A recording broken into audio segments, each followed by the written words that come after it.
कयामत के दिन वो लोग सबसे ज्यादा करीब रहेंगे मेरे जो मुत्तकी होंगे। नारा लगाने वाले करीब नहीं होंगे, नबी के नाम से झंडा उठाने वाले करीब नहीं होंगे, नबी के नाम का झंडा अपनी बाइक और कार पे लगाने वाले और 786/92 लिखने वाले नबी से करीब कौन होगा? जो मुत्तकी होगा, चाहे वो किसी भी दौर का हो और कहीं का भी हो। अल्लाह के नबी ने फरमाया सबसे करीब अगर कोई होगा तो मुत्तकी होगा। ला तुशरिक बिल्लाहि शैआ, ऐ मुआज़ इब्न जबल तू अल्लाह के साथ कभी शिर्क न करना। व इन कुतिलता व हुर्रिकता, अगर तुझे कत्ल कर दिया जाए, तेरे टुकड़े टुकड़े कर दिए जाएं, तेरी बोटी बोटी कर दी जाए, तुझे जला करके खाक कर दिया जाए, ऐ मुआज़ इब्न जबल तू अल्लाह के साथ कभी शिर्क न करना। इन्नल्लाह ला यगफिरु अन युशरक बिही व यगफिरु मा दून ज़ालिका लिमन यशा। अल्लाह ताला मुशरिक की मग़फ़िरत नहीं करेगा, ये अल्लाह का ऐलान है। मुशरिक हमेशा जहन्नम में रहेगा। इन्नहु मन युशरिक बिल्लाहि फ़क़द हर्रमल्लाहु अलैहिल जन्ना, जो अल्लाह के साथ शिर्क करेगा, अल्लाह का ऐलान है, अल्लाह ने जन्नत उसके ऊपर हराम कर दी है, वो जन्नत में कभी नहीं जाएगा। जो शिर्क करके दुनिया से बगैर तौबा किए दुनिया से चला जाएगा। और नबी के अल्फाज सुनो, मन अल्लक़ तमीमतन फ़क़द अशरक, जिसने तावीज़ पहना उसने शिर्क किया। अब एक बात और समझ लो, अगर तावीज़ के अंदर उल्टी सीधी गिनतियां लिखी हैं, और कभी कभी मैंने एक आध दो तावीज़ को खोल के देखा तो उसमें जिन्नात का नाम लिखा हुआ है। उसमें मदद के लिए अल्लाह के फरिश्तों को पुकारा गया, या जिब्रील या मीकाईल। उसमें हजरत अली, हजरत हसन और हुसैन को पुकारा गया। तो ये तो खुल्लम खुल्ला शिर्क है। अगर तावीज़ में ये सब लिखा हुआ है तो उसके शिर्क होने में कोई शक और शुबा नहीं। वत्तकुल्लाहल्लज़ी तसाअलून बिही वल अरहाम इन्नल्लाहा काना अलैकुम रक़ीबा। या अय्युहल्लज़ीना आमनु तक़ुल्लाहा वक़ूलू क़ौलन सदीदा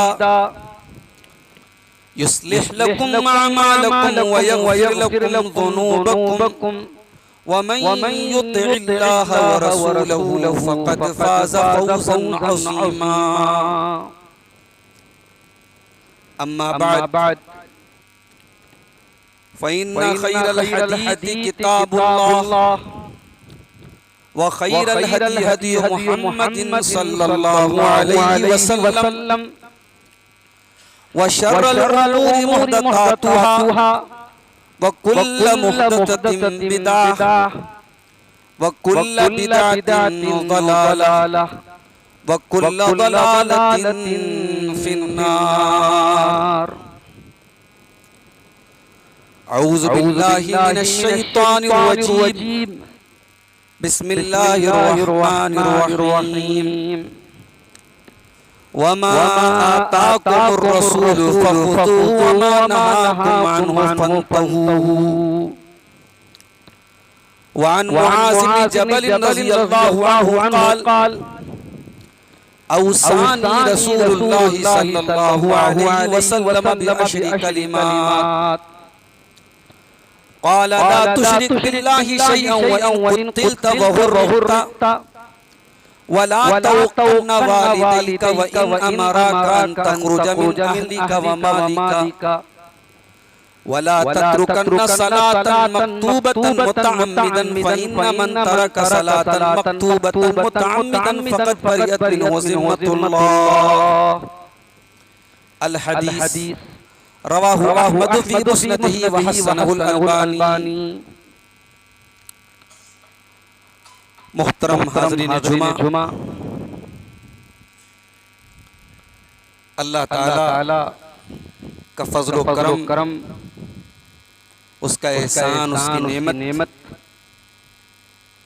हम पर और आप पर है कि आज जुमा के मुबारक दिन में हम जुमा की नमाज और जुमा के खुतबे के लिए इस मस्जिद में हाजिर हुए हैं।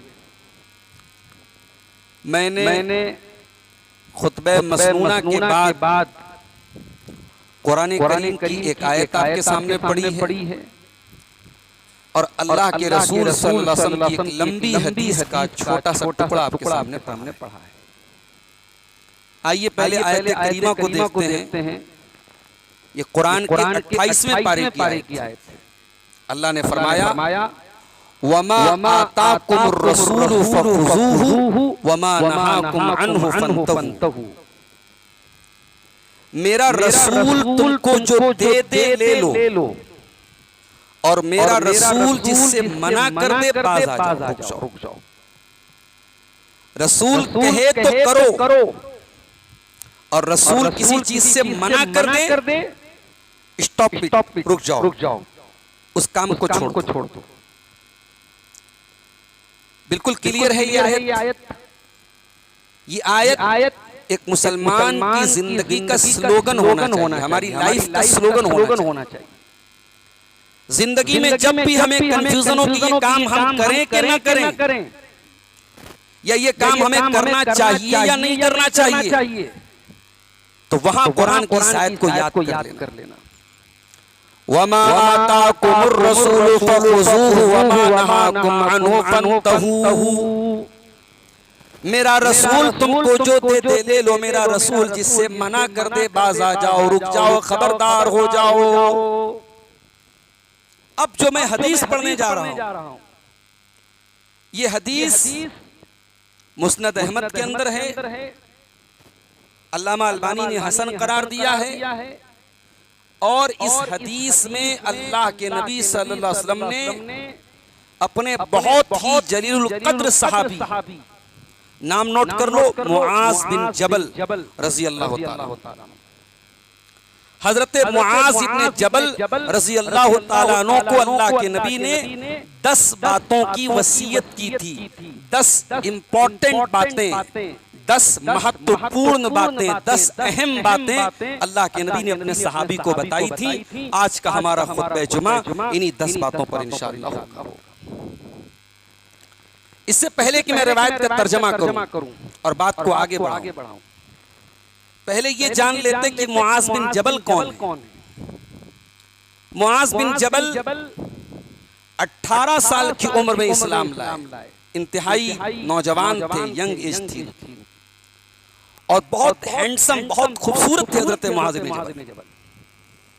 इस्लाम लाए, नबी के मिशन का साथ दिया, और अल्लाह के नबी अपने इस सहाबी से इतनी मोहब्बत करते थे कि एक मर्तबा सवारी के ऊपर अल्लाह के प्यारे रसूल सल्लल्लाहु अलैहि वसल्लम आगे बैठे थे और हजरत मुआज इब्न जबल पीछे बैठे हुए। अल्लाह के रसूल ने 2 मर्तबा अल्लाह की कसम खा के कहा, या मुआज वल्लाहि इन्नी ला उहिब्बुका, वल्लाहि इन्नी ला उहिब्बुका। ऐ मुआज, अल्लाह की कसम मैं तुमसे बहुत मोहब्बत करता हूँ। ऐ मुआज, मैं तुमसे बहुत मोहब्बत करता हूँ। ये बहुत बड़ी बात है। अगर अल्लाह के रसूल किसी से ये कहें कि मैं तुमसे बहुत मोहब्बत करता हूँ, ये बहुत बड़ी बात है। इससे बड़ा ऑनर, इससे बड़ा एजाज, इससे बड़ा सम्मान क्या हो सकता है। ये सम्मान हजरत मुआज इब्न जबल को मिला। फिर अल्लाह के नबी ने फरमाया, ऐ मुआज, हर फर्ज नमाज के बाद ये दुआ पढ़ना कभी मत छोड़ना। हर फर्ज नमाज के बाद ये दुआ जरूर पढ़ना। कौन सी दुआ? अल्लाहुम्मा अइन्नी अला ज़िक्रिका व शुक्रिका व हुस्न इबादतिका। ऐ अल्लाह, तू मेरी मदद फरमा कि मैं तेरा जिक्र करूं, तेरा शुक्र करूं और अच्छी तरीके से तेरी इबादत करूं। ये बड़ी प्यारी दुआ है। अगर आप नहीं पढ़ते हैं तो पढ़ा कीजिए हर फर्ज नमाज के बाद, और अपनी आम दुआओं में भी इस दुआ को पढ़ा कीजिए। बहुत ही प्यारी दुआ है। तो ये दुआ अल्लाह के नबी ने हजरत मुआज इब्न जबल को सिखाई थी। एक मर्तबा अल्लाह के रसूल हजरत मुआज इब्न जबल को यमन भेज रहे थे। हजरत मुआज इब्न जबल सवारी के ऊपर सवार थे, और ऊंटनी की जो नकेल थी वो अल्लाह के नबी ने अपने हाथों में पकड़ी हुई थी। और आप मुआज इब्न जबल को इंस्ट्रक्शन दे रहे थे, डायरेक्शन दे रहे थे, समझा रहे थे ये करना है, ये नहीं करना है। बात ही बात में अल्लाह के नबी ने फरमाया, ऐ मुआज, हो सकता है कि आइंदा साल जब तुम मदीना में आओ तुम्हारी मुलाकात तुम्हारे रसूल से न हो पाए, लअल्लक तमर्रु बिक़ब्री, हो सकता है कि आइंदा जब तुम आओ तो तुम्हारा गुजर तुम्हारे नबी की कब्र के पास से हो। अल्लाह अकबर। दुनिया में जो हमारे अपने होते हैं उनकी जुदाई के बारे में सोच करके भी कभी कभी हमारे रोंगटे खड़े हो जाते हैं। जरा तसव्वुर करो मेरे भाइयों कि हजरत मुआज बिन जबल अल्लाह के प्यारे रसूल के इससे कितनी मोहब्बत करते थे। जब नबी ने इतना कहा कि ऐ मुआज, हो सकता है कि आइंदा साल तुम्हारी मुलाकात मुझसे न हो पाए, इतना सुनना तक कि हजरत मुआज बिन जबल ज़ारो क़तार रोने लगे, आंखों से आंसू बहने लगे, रोने लगे। फिर अल्लाह के नबी ने मदीना की तरफ अपना चेहरा किया और आपने कहा कि ऐ मुआज बिन जबल, परेशान होने की जरूरत नहीं है, परेशान होने की जरूरत नहीं है। इन्ना औलन नास बी अल मुत्तकून मन कानू व हैसु कानू। ऐ मुआज इब्न जबल, कयामत के दिन वो लोग सबसे ज्यादा करीब रहेंगे मेरे जो मुत्तकी होंगे। नारा लगाने वाले करीब नहीं होंगे, नबी के नाम से झंडा उठाने वाले करीब नहीं होंगे, नबी के नाम का झंडा अपनी बाइक और कार पे लगाने वाले और 786/92 लिखने वाले नबी से करीब कौन होगा? जो मुत्तकी होगा, चाहे वो किसी भी दौर का हो और कहीं का भी हो। अल्लाह के नबी ने फरमाया सबसे करीब अगर कोई होगा तो मुत्तकी होगा। ये वो मुआज इब्न जबल है।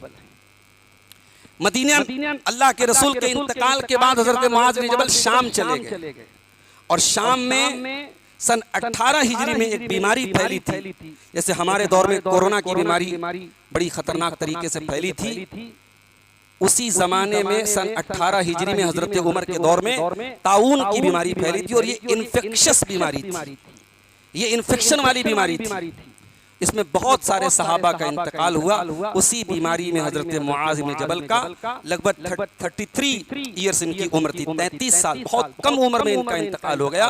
और जब इनका इंतकाल हुआ, इंतकाल के पहले जब ये मिंबर पे खुतबा दे रहे थे तो इनके बदन पे ताउन के दाने निकले हुए थे।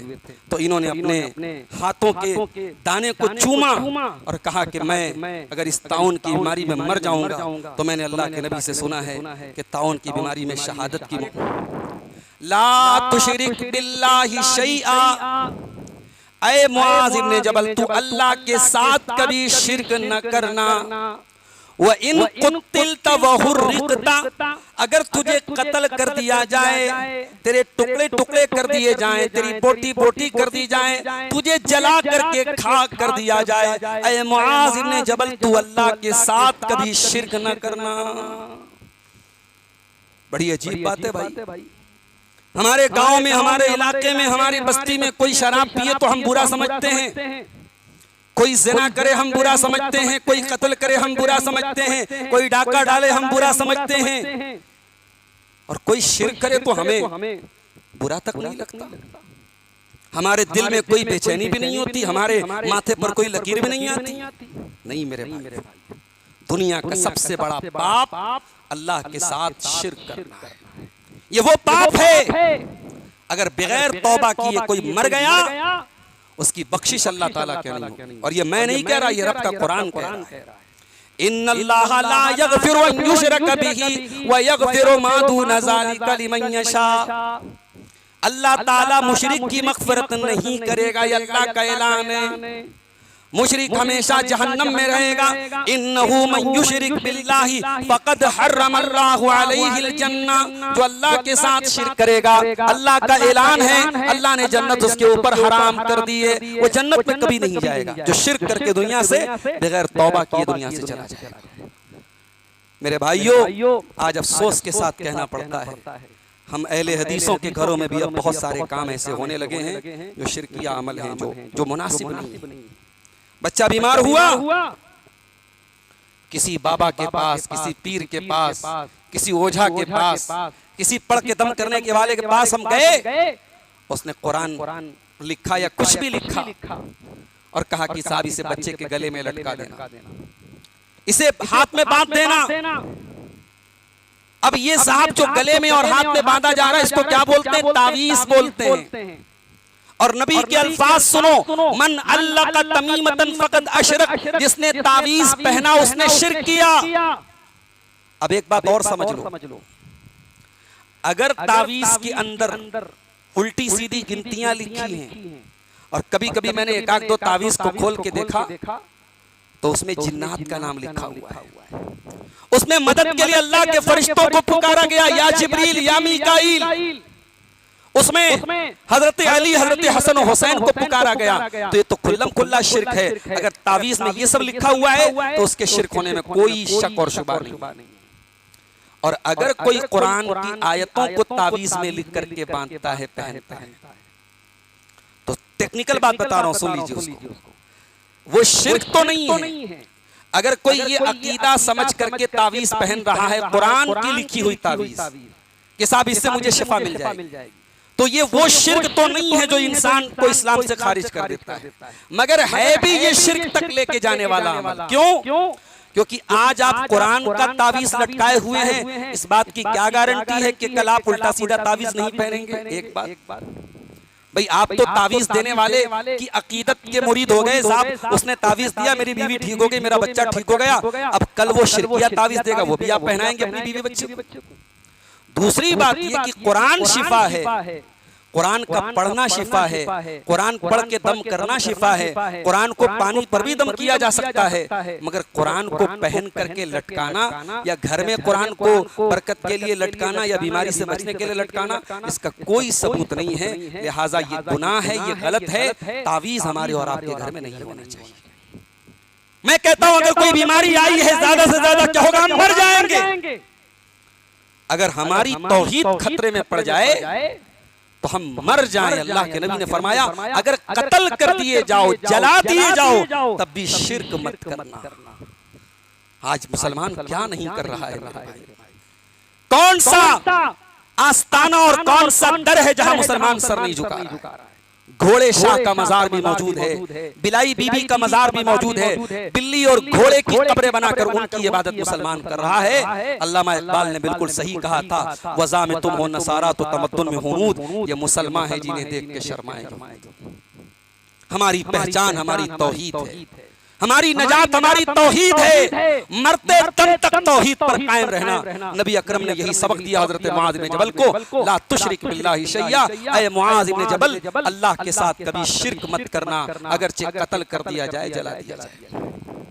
नंबर 2, वला तउक्कन वालिदैका, और ऐ मुआज़ इब्न जबल अपने माँ बाप की नाफरमानी न करना, अपने माँ बाप से रिश्ता न तोड़ना, अपने माँ बाप को दुख न देना।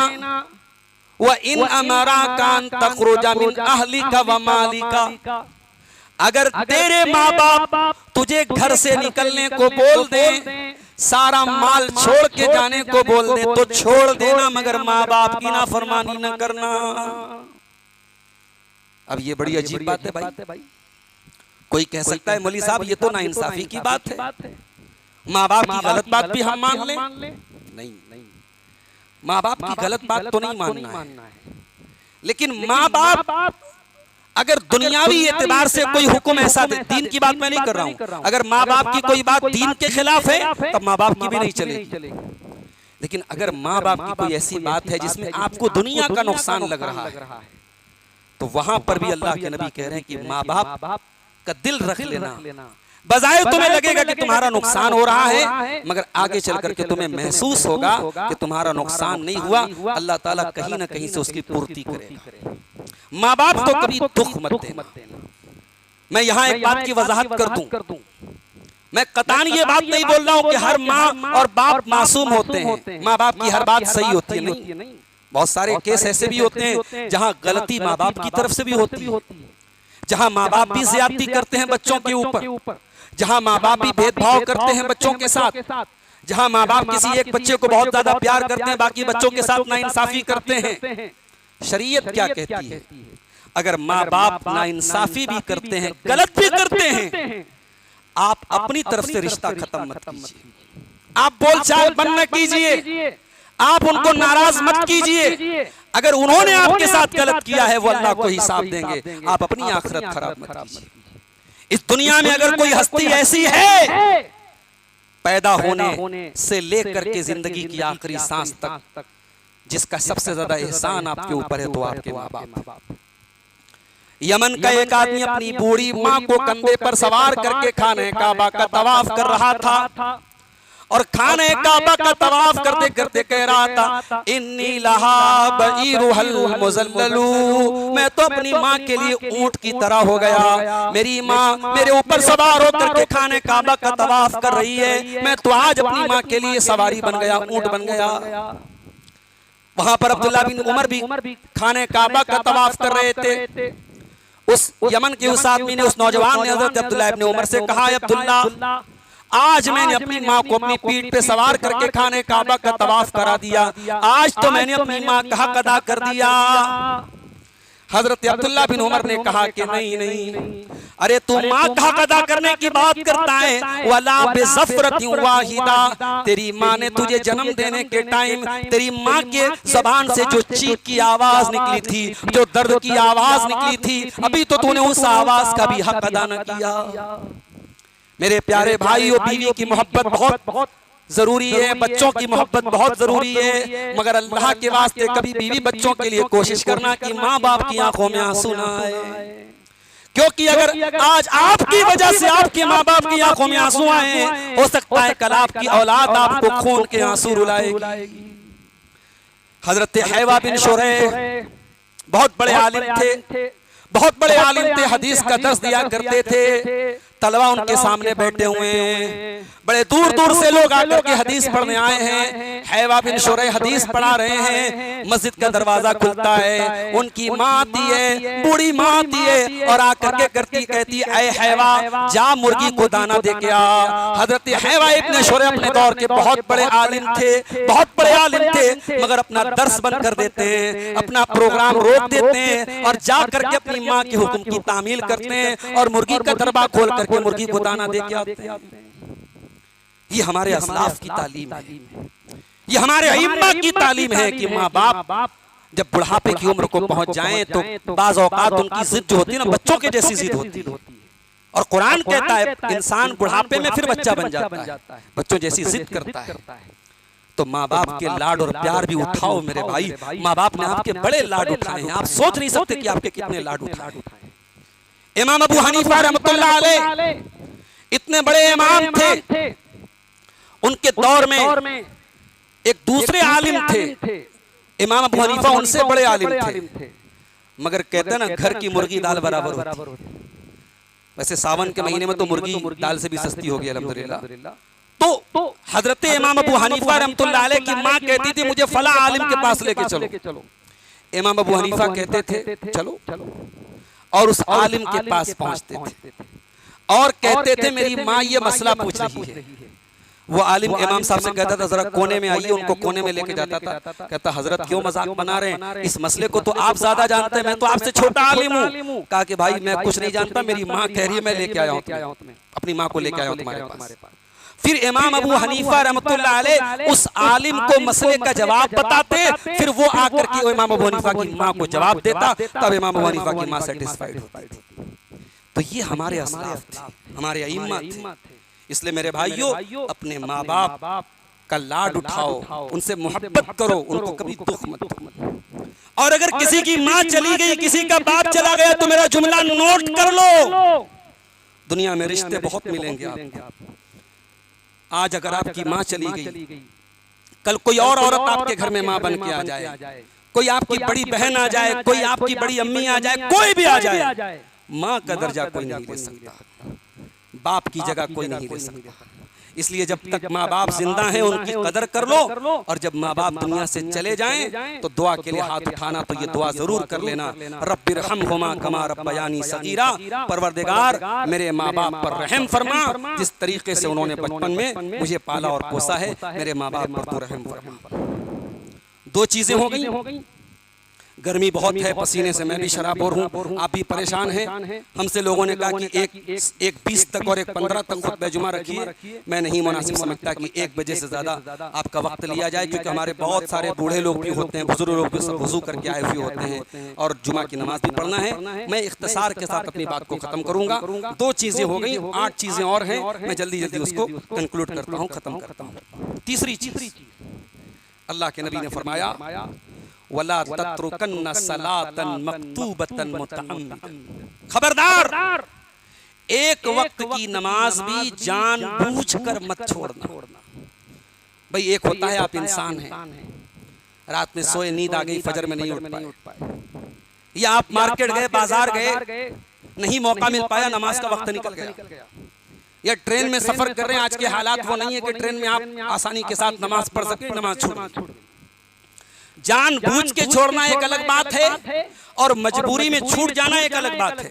अल्लाह के नबी ने फरमाया अगर किसी ने एक टाइम की नमाज भी जानबूझ करके छोड़ दी है, तो जुमला सुनिएगा अल्लाह के रसूल का, फकत बरीअत मिन्हु ज़िम्मतुल्लाह, अल्लाह ताला की जिम्मेदारी उससे हट गई। क्या मतलब? अल्लाह ताला अगर आप नमाज पढ़ेंगे, अल्लाह ताला आपकी जिम्मेदारी ले रहा है, अल्लाह आपकी गारंटी ले रहा है, अल्लाह आपको जलील नहीं करेगा, अल्लाह आपको रुसवा नहीं करेगा, अल्लाह आपकी हिफाजत करेगा। लेकिन जब आपने नमाज छोड़ दी, अल्लाह का ऐलान है, जा मेरे बंदे, मैं तुझसे बरी हूं, मेरी जिम्मेदारी तेरे बारे में कोई नहीं।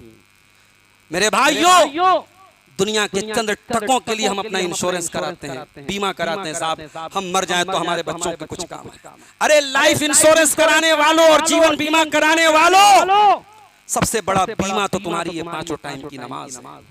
ये नमाज की पाबंदी करो, अल्लाह तबारक व तआला की हिफाजत आपके साथ रहेगी, अल्लाह का जिम्मा आपके साथ रहेगा।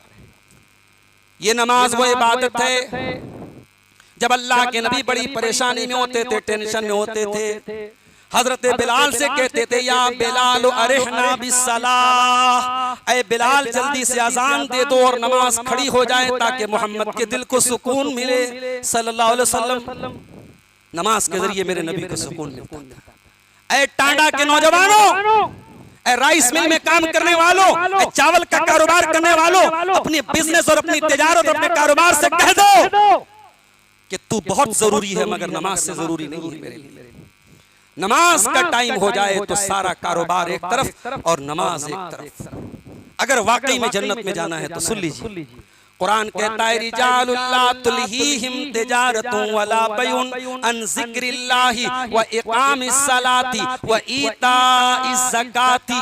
मेरे मुत्तकी बंदे वो हैं जो तिजारत की वजह से, कारोबार की वजह से नमाज नहीं छोड़ते।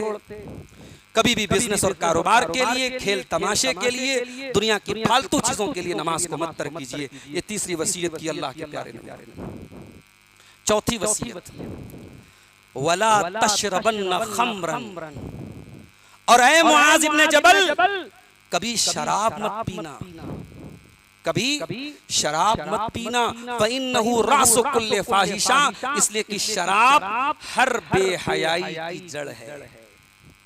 जब इंसान शराबी हो जाएगा तो फिर वो किस हद तक गिरेगा नहीं कह सकते।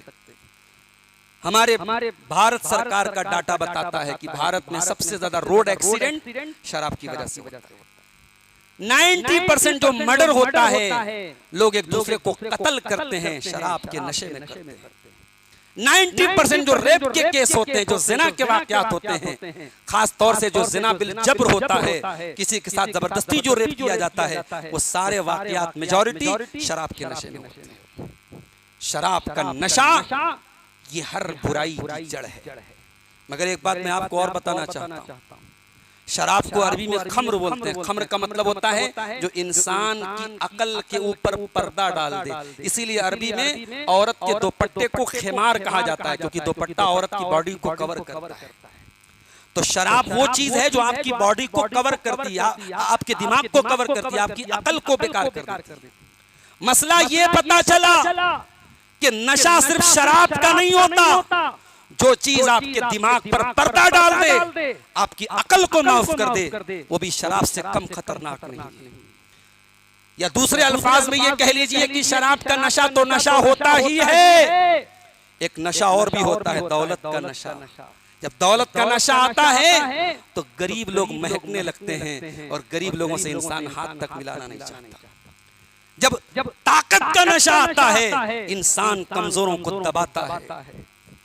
आज इसी दुनिया में एक शहर गज़ा है, फलस्तीन की एक सिटी है गज़ा, जहां पिछले 2.5-3 सालों में लाखों बच्चे मार दिए गए, लाखों मर्द मार दिए गए, अस्पतालों पर बम बरसाए गए, छोटे छोटे बच्चों को मार के टुकड़े टुकड़े कर दिया गया।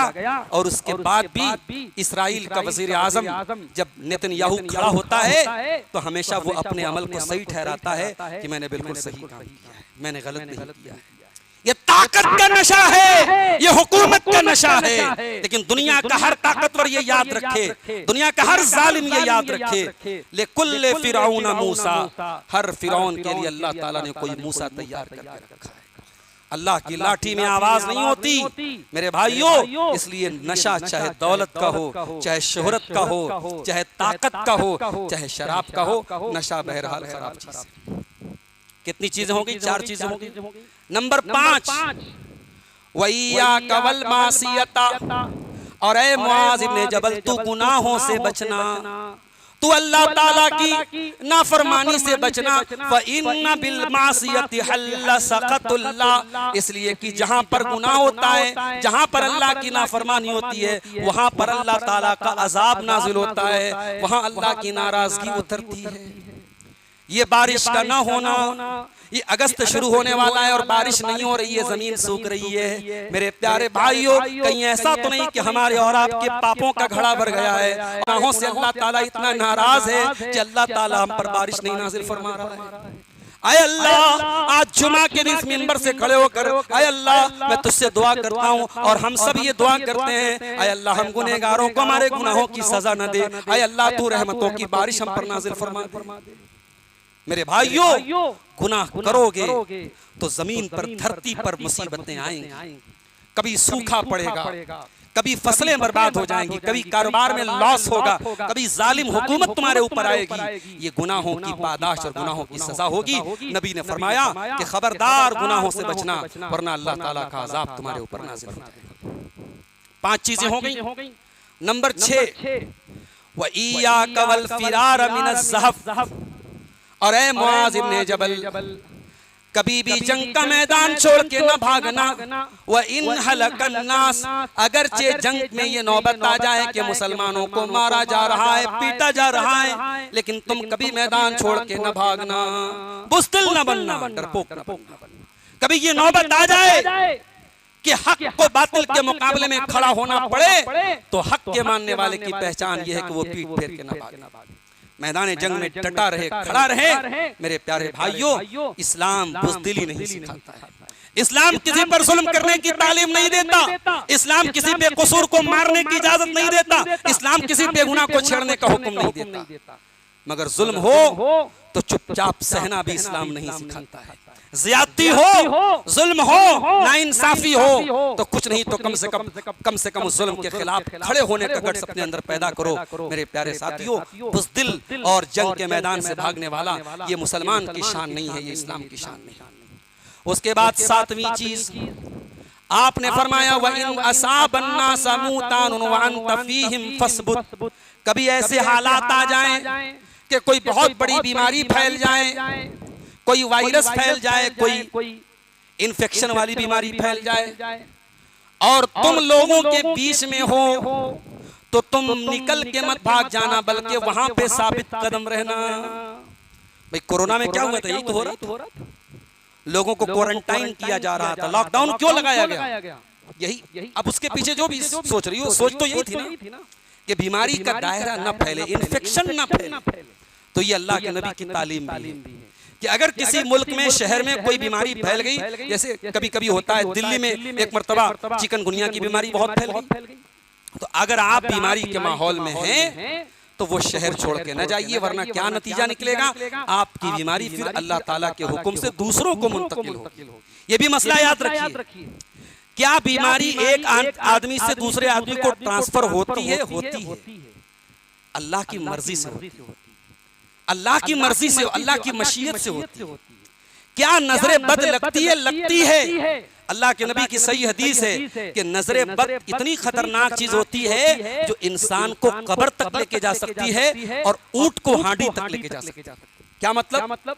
यानी कोई इंसान किसी इंसान को ऐसी नजर भी लगा सकता है कि वो मर सकता है, और कोई किसी ऊंट को ऐसी हासिदाना नजर से देख सकता है कि ऊंट ज़बा होकर के हांडी में, बर्तन में पहुंच जाता है। तो नजरे बद बरहक है, मगर उसका इलाज तावीज नहीं है, उसका इलाज नकली और फर्जी बाबाओं के पास जाना नहीं है, बड़ा आसान तरीका है। हमारा मसला ये, हम सीखना नहीं चाहते। अल्लाह के नबी अपने नवासों हसन और हुसैन को पढ़ के क्या दम करते थे, हमने कभी वो दुआ याद की? हजरत हसन और हुसैन को अल्लाह के नबी पढ़ के दम करते थे, ओ ईज़ुकुमा बिकलिमातिल्लाहि ताम्मा मिन कुल्li शैतानिन व हाम्मा व मिन कुल्li ऐनिन लाम्मा। आप भी पढ़िए अपने बच्चों और बीवी को कोई प्रॉब्लम हो जाए तो सूरह फलक और सूरह नास पढ़ के दम कीजिए, सूरह फातिहा पढ़ के दम कीजिए, आयतल कुर्सी पढ़। ये सब चीजें ऐसी हैं, इसके लिए हमें किसी आलिम को बुलाने की जरूरत नहीं है, ये तो हम सब खुद कर सकते हैं। मगर मसला ये है, हमारी जिंदगी गुनाहों में गुजरती है, नमाज से दूर है, दीन से दूर है, और फिर हम ये सोचते हैं कि भाई हमारे ऊपर जादू क्यों हो गया, हमें जिन्नात क्यों परेशान कर रहा है, हमारे घर में ये बला क्यों आ गई। तो भैया पहले अपने अमल का हम सब जायजा लें, अपने गिरबान में झांकें। मैंने कल रात की तकरीर में भी एक बात कही थी कि दरवाजा खुला रहेगा तो कुत्ता अंदर दाखिल हो जाएगा। उसके बाद तीन चीजें और बाकी रह गई इस हदीस में, और घड़ी में मेरे ख्याल से एक बज चुका है। तीन चीजें और जल्दी जल्दी सुन लीजिए। इन तीन चीजों का ताल्लुक फैमिली से, परिवार से है। अल्लाह के नबी ने फरमाया, वो अनफिक अला इयालिका मिन तौलिका, अपने परिवार पर अपनी ताकत के हिसाब से खर्च करो। भाई आप की अगर ताकत है और बीवी अच्छा कपड़ा मांग रही है तो पहनाओ ना उसको। अगर बच्चे अच्छा खाने की जिद कर रहे हैं तो खिलाओ ना उनको। अगर आप अच्छे मकान में रह सकते तो रहो ना अच्छे मकान में। अच्छा खाना खाना, अच्छे मकान में रहना, अच्छी जिंदगी गुजारना, ये इस्लाम में मना नहीं है, गलत नहीं है। मेरा मसला याद रखिए। अपनी हैसियत के हिसाब से कर्जा लेकर के, लोन लेकर के, हराम कमाई के जरिए बच्चों को अच्छा मत खिलाओ। अपनी ताकत के हिसाब से अच्छा खिलाओ, अच्छे से अच्छा पहनाओ। अल्लाह के नबी ने इसको भी दीन का एक हिस्सा करार दिया। मस्जिद में चंदा आप देते हैं, सवाब मिलता है। मदरसे में चंदा देते हैं, सवाब मिलता है। तो याद रखिए, आप अपने बच्चों को जो चॉकलेट ला के देते हैं, इंशाअल्लाह उस पर भी सवाब मिलेगा। ये बीवियों को जो आप हर महीना ले जाके नया सूट दिला रहे हैं, इंशाअल्लाह बीवी पहन करके आपका दिल खुश करेगी, उस पर भी आपको सवाब मिलेगा। ये घर में कभी पनीर की सब्जी बन रही है, कभी चिकन बन रहा है, ये अच्छा खाना जो बन रहा है, इस पर भी सवाब मिलेगा। अल्लाह के नबी ने फरमाया कि तुम अपनी बीवी के मुंह में जो लुकमा डालते हो, उस पर भी तुमको सवाब मिलेगा। उसके बाद नवी चीज क्या है? अल्लाह के नबी ने फरमाया, वला तरफा असाका अन्हुम अदबा, और अपनी फैमिली को अदब सिखाने के लिए कभी लाठी को उठा के मत रख दो। क्या मतलब ये कि लाठी इस्तेमाल करने की जरूरत पड़े, मारना भी पड़े बच्चों को अगर सख्ती करने के लिए, सिखाने के लिए, तो उनको मारने का काम भी करो। आज बच्चे जब जवान हो जाते तो हम कहते हैं, मौलवी साहब मेरा बेटा अपने मन का हो गया, मेरी बेटी अपने मन की हो गई। ये बेटियां जो घर छोड़ के भाग रही हैं, मैंने कल भी कहा था और आज भी कह रहा हूं, जब ये बच्चे हमारे कंट्रोल में होते हैं, हम तरबियत पर तवज्जो नहीं देते, हम बच्चों की तालीम पर तवज्जो नहीं देते। मेरे भाइयों, अपने बच्चों और अपनी फैमिली की तरबियत के लिए जहां प्यार की और लाड की जरूरत है, वहीं सख्ती की भी जरूरत है। बीवी की हर बात मत मानो, बच्चों की हर बात मत मानो, जो बात सही है वही बात मानो। अपने बच्चों को अगर सख्ती करना पड़े तो सख्ती भी करो। मैं एक मिसाल दे दूं, वक्त खत्म हो रहा है। हजरत अब्दुल्लाह इब्ने उमर बहुत बड़े सहाबी हैं, उन्होंने हदीस बयान की कि अल्लाह के नबी को मैंने फरमाते हुए सुना है कि अगर औरतें मस्जिद में जाने की इजाजत मांगे नमाज पढ़ने के लिए, तो उनको इजाजत दे देना, मना मत करना। तो अब्दुल्लाह इब्ने उमर का एक बेटा था जिसका नाम बिलाल था। वो खड़ा हुआ, उसने कहा, अब्बा जान हम तो रोकेंगे अपनी औरतों, हमें मालूम है कि औरतें मस्जिद में जाएंगी, खुशबू लगा के जाएंगी, बेपर्दा होके जाएंगी, फितना पैदा करेंगी, हम मस्जिद में जाने से मना करेंगे। अब्दुल्लाह इब्ने उमर को बहुत तेज गुस्सा आया। कहा कि मैं अल्लाह के रसूल की हदीस सुना रहा हूं कि आपने कहा कि मत रोको, और तू कह रहा है कि हम रोकेंगे। कहा कि आज के बाद मैं तुझसे बात नहीं करूंगा। इस्लाम कहता है 3 दिन से ज्यादा किसी से बातचीत बंद मत करो। मगर जब मसला इस्लाम का आया, अब्दुल्लाह इब्ने उमर मरते दम तक अपने बेटे से नाराज रहे और बात नहीं करते थे। क्या पता चला? दीन का मसला है तो सख्ती कीजिए, और आखिरी चीज वो अखीफुम फिल्लाह, बच्चों के दिल में अल्लाह का डर पैदा कीजिए। बच्चों को बिल्ली, कुत्ते और शेर से न डराइए, बच्चों को डायनासोर से न डराइए, बच्चों को मोबाइल के वीडियोस देख करके खाना न खिलाइए। बच्चों के दिल में अल्लाह का डर पैदा कीजिए। ऐसी तालीम दीजिए बच्चों को कि फजर की नमाज में आप उठें तो आपका बेटा भी आपके साथ उठ जाए। जब औरत घर में नकाब पहने तो 8 साल की 10 साल की बच्ची भी बगैर माँ के कहे नकाब पहन ले, स्कार्फ पहन ले, वो तालीम और वो तरबियत दीजिए। अल्लाह से दुआ है रब्बुल आलमीन इस हदीस पर हम सबको अमल करने की तौफीक अता फरमाए। अल्लाह ताला हम में से जो बीमार हैं उनको शिफाए कामिला अजला अता फरमाए। अल्लाह हमारी रोजी रोटी में बरकत अता फरमाए। अल्लाह ताला इस गर्मी से हम सबको नजात अता फरमाए। रब्बुल आलमीन रहमतों वाली बारिश हम सब पर नाजिल फरमाए। अल्लाह ताला हम गुनहगारों पर रहम फरमाए। रब्बना तक़ब्बल मिन्ना इन्नका अंतस समीउल अलीम व तुब अलैना इन्नका अंतत तव्वाबुर रहीम।